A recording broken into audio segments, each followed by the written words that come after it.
20 ans, 20 degrés.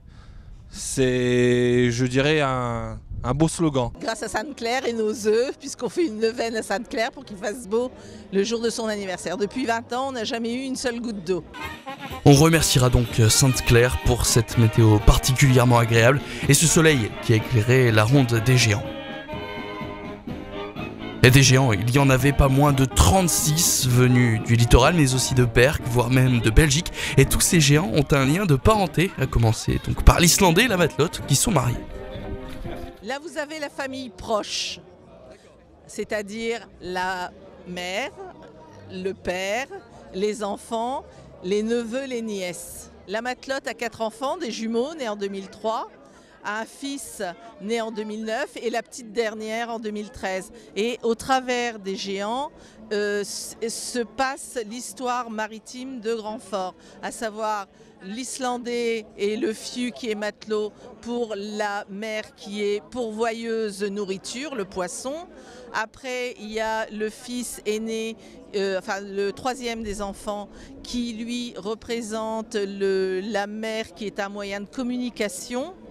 Et la petite dernière née, la mer, qui est un outil de plaisir, la plaisance.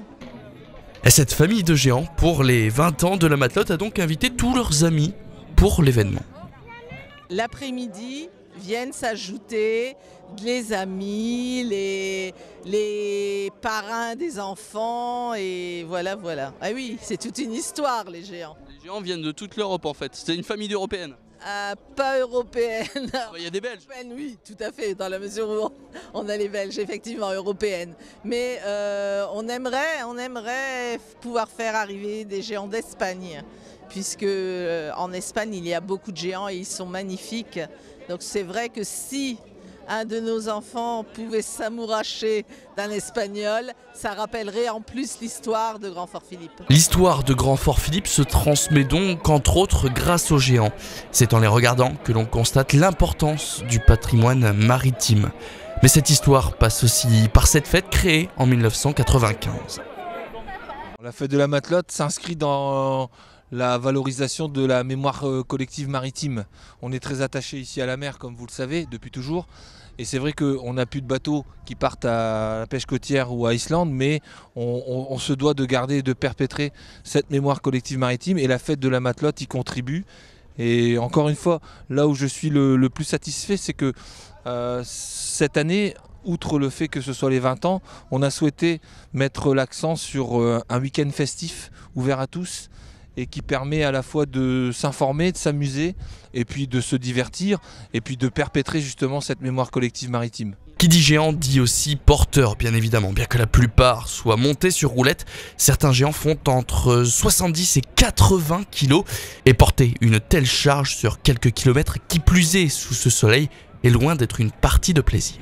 Ah les porteurs, ça c'est sûr, c'est difficile à trouver des personnes qui sont prêtes à... Et puis il faut être quand même relativement costaud pour porter le géant. On a de plus en plus malheureusement de géants qui ont des roulettes parce que c'est pour le dos c'est vraiment exténuant et malheureusement nos géants sont assez lourds. Il aurait fallu en fait voir pour que ce soit beaucoup plus léger.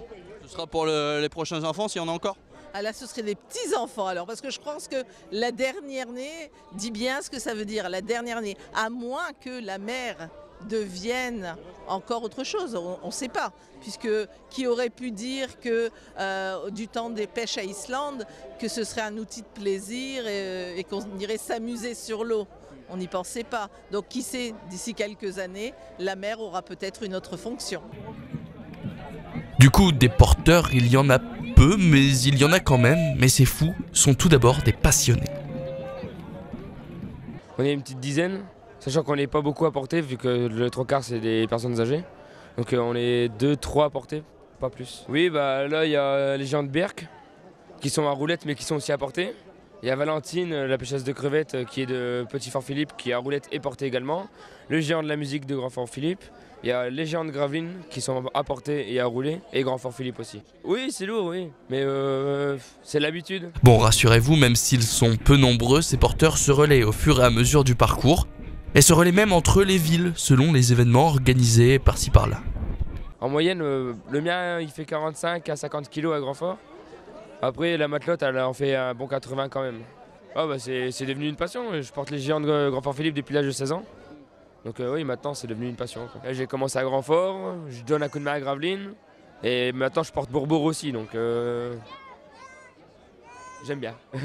Une passion qui les mènera jusqu'à la place de la mairie de Grand Fort ce dimanche, où toutes les associations qui ont participé à cette ronde des géants ont été mises à l'honneur. Puis les géants sont rentrés se reposer, ainsi que leurs porteurs, avant leur prochaine sortie au mois de juin, Gédéon, à Bourbourg.